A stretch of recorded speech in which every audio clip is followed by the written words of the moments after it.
여러분 안녕하십니까, 진성호입니다. 문재인 대통령에 대해서 별명이 많습니다. 그렇지만 그 중에 하나는 좀 심한 표현입니다. 문재앙이라는 별명이 있습니다. 꽤 됐습니다. 1년도 넘은 것 같습니다. 이 별명이 나온 것은 문재앙. 자유한국당의 공식 유튜브 옳은 소리에 문재앙 119라는 코너가 있었던 적도 있습니다. 그 정도로 문재앙이라는 표현은 일반화된 표현입니다.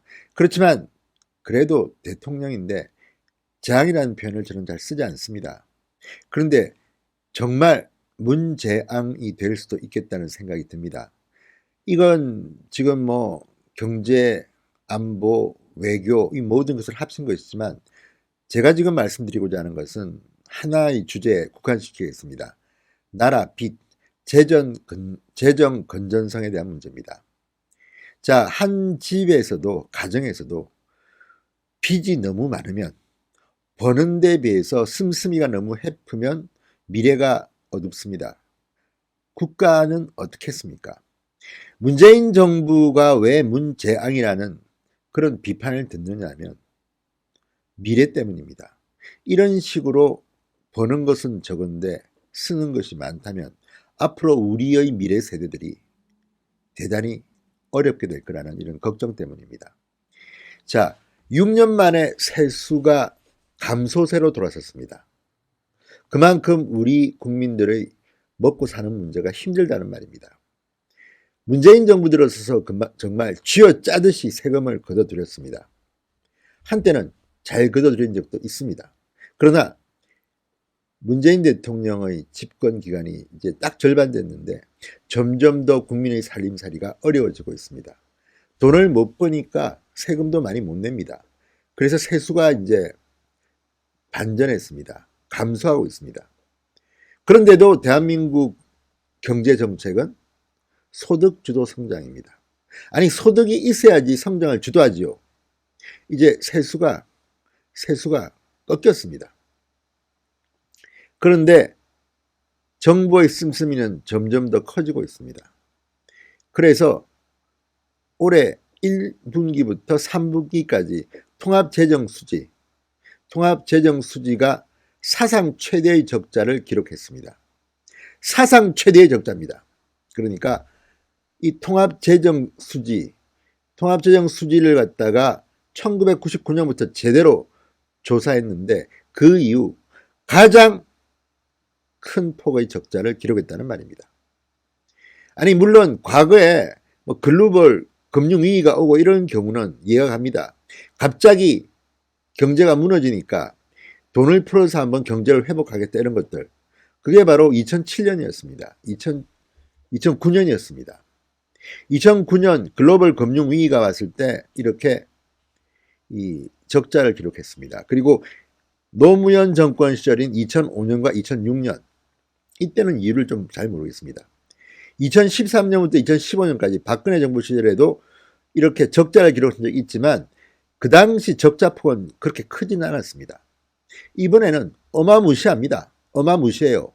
무려 1월부터 9월까지 누계 통합재정수지가 26조 5천억 원 적자를 기록했습니다. 기획재정부의 월간 재정 동향 11월호에 따르면 그렇습니다. 1월부터 9월까지 누계 통합재정수지 26조 5천억 원의 적자를 기록했습니다. 어마어마한 겁니다. 이거는.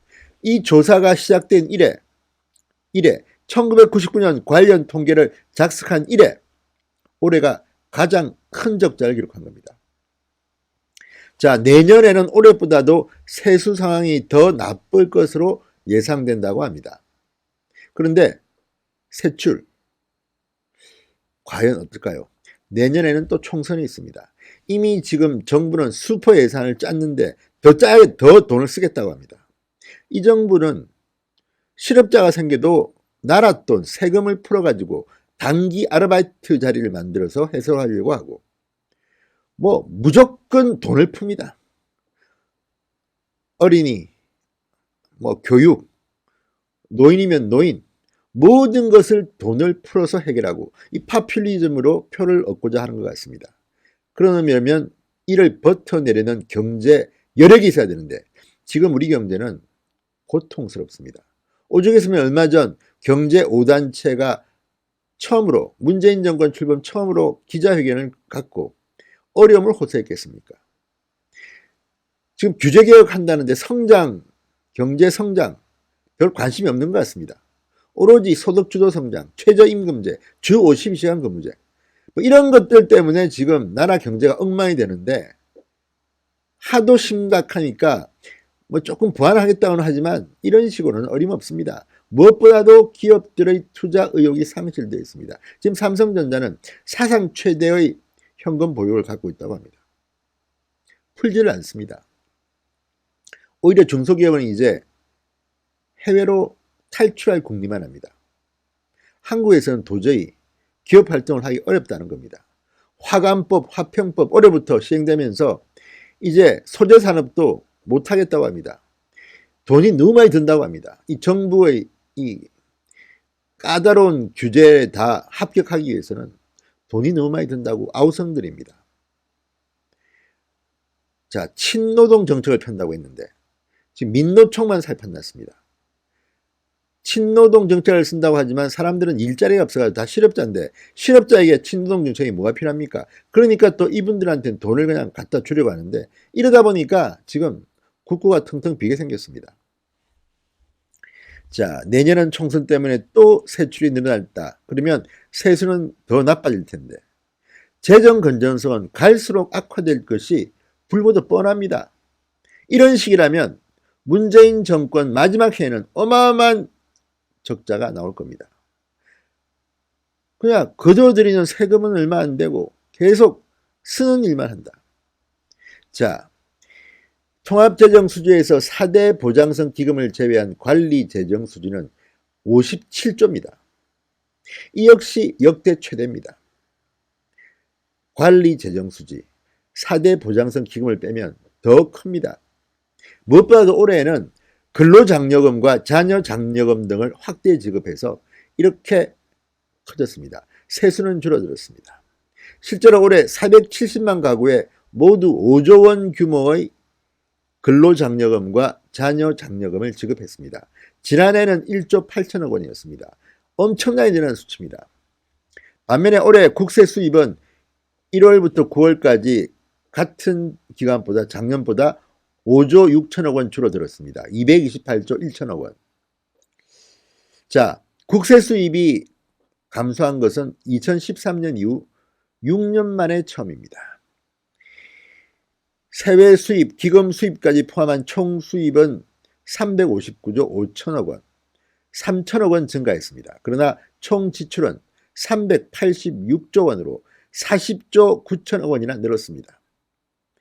자, 이제 왜 문재앙이라고 하는지 여러분 대충 이해는 하시겠죠. 문제는 내년, 후내년 시간이 갈수록 이게 더 심각해질 거라는 겁니다. 만약에 문재인 정권이 지속된다면 말입니다. 정권 교체가 이루어지지 않고 계속한다고 하면 이런 식의 추세는 계속됩니다. 왜? 지금 문재인 정권은 계속해서 우리나라의 지금 이 부채 비율은 OECD 국가들에 비해서는 별거 아니다. 더 빚을 내야 된다. 이렇게 이야기합니다. 빚을 내서 경제를 살리겠답니다. 그렇지만 그게 과연 제대로 될까요? 자, 올해 대다수 기업들의 영업이익이 급감했습니다. 그래서 법인세 등 내년 세수 전망은 올해보다 훨씬 더 어려울 거로 보입니다.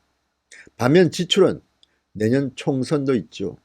또 이번에 513조 원대의 매머드 초호합한 예산안을 제출했습니다. 폭발적으로 세출은 늘어날 것으로 보입니다. 자, 올해 2%도 안 되는 경제 성장률, 기록적인 최악의 경제 성장률을 기록할 것으로 전망됩니다. 내년 성장률 역시 1%대를 오락가락할 경우 또 추경 예산 편성하겠죠. 나라 빚만 늘어날 겁니다. 정말 문재앙 시대가 국민들을 불행하게 할지 정말 걱정이 됩니다. 제가 더 이상 문재앙이라는 단어를 쓰지 않도록 해주시고 진성호의 융단 폭격이었습니다. 여러분 감사합니다.